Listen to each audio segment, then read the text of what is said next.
साथियों, उम्मीद है आपने हमारा ब्लड से संबंधित पिछला वीडियो जरूर देखा होगा। आइए शुरू करते हैं ब्लड की एमसीक्यू की अगली कड़ी को। फर्स्ट क्वेश्चन, मानव रुधिर का पीएच होता है। तो इस क्वेश्चन के माध्यम से हम जानेंगे मानव रुधिर का पीएच मान कितना होता है। ऑप्शंस हैं 7.2, 7.4, 6.6 या 7.5। Right answer is option B 7.4। मानव रुधिर का पीएच मान 7.4 होता है और पीएच की अवधारणा सबसे पहले 1909 ईस्वी में प्रस्तुत किया गया था। नेक्स्ट क्वेश्चन, रक्त के AB वर्ग वाला व्यक्ति ऐसे व्यक्ति को रक्तदान कर सकता है जिसके रक्त का वर्ग हो। ऑप्शंस हैं ABO AB। सही जवाब है ऑप्शन डी AB। देखते हैं अगले क्वेश्चन को। रुधिर वर्ग बी वाला व्यक्ति कौन से रुधिर वर्गों के व्यक्तियों को रक्तदान दे सकता है। विकल्प कुछ आपके सामने हैं, A तथा O, B तथा O, A तथा AB या V तथा AB। आंसर गेस कीजिए। आपका सही जवाब है ऑप्शन डी B तथा AB। बढ़ते हैं अगले क्वेश्चन की ओर। रक्त समूह O वाला व्यक्ति किस रक्त समूह के व्यक्तियों से खून ले सकता है। आइए देखते हैं कि ब्लड ग्रुप O वाले व्यक्ति किस ब्लड ग्रुप से खून ले सकते हैं। ऑप्शंस कुछ आपके सामने इस प्रकार हैं, केवल A और B, AB और O, B और AB या केवल O। आंसर गेस कीजिए बच्चों, इसके लिए आपके पास 5 सेकंड का वक्त है। आशा करती हूँ आपने आंसर गेस कर लिया होगा। आपका सही आंसर है ऑप्शन डी केवल O। और रक्त समूह वाले व्यक्ति केवल ब्लड ग्रुप O वाले से ही खून ले सकते हैं। और बच्चों, ये सर्वदाता होते हैं, सभी को खून दे सकते हैं, लेकिन लेना होगा तो केवल ब्लड ग्रुप O वाले से ही लेते हैं। अब देखते हैं अगले क्वेश्चन को। कौन सा एंजाइम रक्त का थक्का बनाने के लिए आवश्यक है। ऑप्शंस हैं एमालेज, थुम्ब्रिन, पेप्सिन, रेनिन। आंसर गेस कीजिए। आपका सही जवाब है ऑप्शन बी थुम्ब्रिन।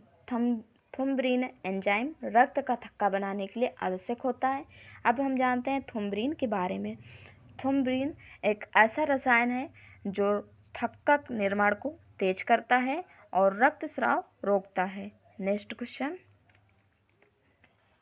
रुधिर स्कंदन रक्त का जमाव किस प्रोटीन के द्वारा होता है। विकल्प कुछ हैं इस प्रकार, फाइब्रिन, फाइब्रोनोजन, एल्बुमिन, इनमें से कोई नहीं। Right answer is option B fibrinogen. रुधिर स्कंदन रक्त का जमाव फाइब्रोनोजन प्रोटीन के द्वारा होता है। अगला क्वेश्चन,